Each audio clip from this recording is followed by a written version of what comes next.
நாடாளுமன்ற தேர்தல் தேதி அறிவிக்கப்படக்கூடிய சூழலில் தேர்தல் ஆணையர் அருண் கோயல் திடீரென ராஜினாமா செய்திருக்கிறார். இது தொடர்பான கருத்துக்களை பதிவு செய்வதற்காக தற்பொழுது திமுக எம்பி வில்சன் அவர்கள் இணைப்பில் இருக்கிறார்கள். வணக்கம் சார். அருண் கோயல் தேர்தல் ஆணையரா நியமிக்கப்பட்டதிலிருந்து தற்பொழுது அவர் திடீரென ராஜினாமா செய்தது வரைக்கும் தொடர்ந்து சர்ச்சைகள் எழுந்துகிட்டே இருக்கு. அவருடைய திடீர் ராஜினாமா பின்னணி குறித்து எப்படி பார்க்கிறீங்க? இப்ப எலெக்ஷன் நோட்டிபிகேஷன் வருமானு ஒரு சந்தேகம் வருது. நீங்க பாத்தீங்கன்னா புது சட்டம் கொண்டு வந்தாங்க நாடாளுமன்றத்துல. அந்த சட்டம் கொண்டு வரும்போதே உச்ச நீதிமன்ற தீர்ப்புக்கு எதிரான சட்டம்ன்றதுதான் எல்லாருடைய கருத்தும். இப்ப அந்த புது சட்டத்துல பாத்தீங்கன்னா election commission shall consist of chief election commissioner and such other election commissioners as the president may time fix from time to time. அப்படின்னா 2 எலெக்ஷன் கமிஷனர் ஏற்கனவே ஃபிக்ஸ் பண்ணியிருக்காங்க. ஸோ 3 பேர் தான் இந்த எலெக்ஷன் கமிஷன் சொல்றது.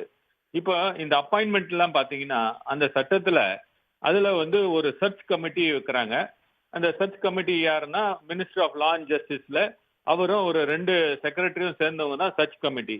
அவங்க ஒரு 5 பேர் நேம் கன்சிடர் பண்ணி அதை செலெக்ஷன் கமிட்டியில சப்மிட் பண்ணணும். இந்த செலெக்ஷன் கமிட்டி யார் பாத்தீங்கன்னா பிரைம் மினிஸ்டர் இருக்கணும், leader of opposition in the House of the People, அதாவது லோக்சபாவுடைய லீடர் ஆஃப் அப்போசிஷன் இருக்கணும். அப்புறம் cabinet minister to be nominated by the prime minister. இதுதான் 3 மெம்பர்கள். இந்த 3 மெம்பர்கள் தான் இந்த செலெக்ஷன் சர்ச் கமிட்டி அனுப்புற நேம்ஸ, அந்த 5 பேர்ல அனுப்புற அந்த நேம்ஸை இவங்க செலக்ட் பண்ணி கொடுக்கணும்.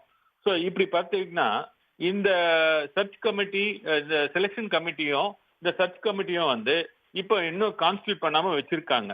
ஸோ நம்ம எல்லாருமே இப்போ தேர்தல் நோட்டிபிகேஷன் வர்ற 13ஆம் தேதிக்குள்ள வந்துரும்ன்ற மாதிரி பேசியிருக்க நிலைமையில இந்த ஒரு டெவலப்மெண்ட் பார்க்கும்பொழுது இந்த எலெக்ஷன் தள்ளி போறதுக்கு வாய்ப்புகள் நிறையவே இருக்கிறது.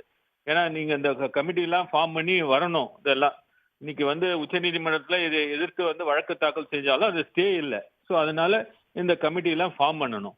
ஸோ ஆகவே இந்த எலெக்ஷன் தள்ளி போகக்கூடிய அளவுக்கு இது வாய்ப்புகள் இருக்கிறது. இதுல என்னன்றது நம்ம பார்க்கணும்.